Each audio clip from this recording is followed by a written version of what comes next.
قال له يا رفيقي حبيتها. قال له بتعرفها؟ قال له عم اتعرف عليها. قال له معناتها حبها ما استقر بقلبك. بمعنى نحن اليوم ما فينا نقول انه نحن بنحب حدا اذا ما كنا بنعرفه بضعفه، بقوته، بحركة روحه، بصراع فكره، بتناقض خياراته. لكن الأجمل والأحلى بهي المعرفة هو الشخص اللي بيعرف وجعك، بيفهم وجعك. لما اللي بتحكي له أنت بشو مريت، بشو وقفت، قديش كنت لحالك، قديش بردت، قديش واجهت صعوبات، ما بيجي بيقول لك عادي وبسيطة وكلياتنا هيك وبيسخف السيرة. بالعكس، وجعك بالنسبة له مقياس لقيمتك. الأحلى من هذا وكله إنه بيصير يعيش وجعك، يفضي وجعك بإنه هو يعيشه ويخليك تكون أقوى، بإنه يدعمك ويضخك حب ويعطيك قيمة من خلال هذا الوجع يلي مرقت فيه.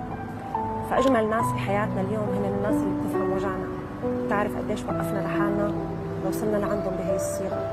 دوروا على الناس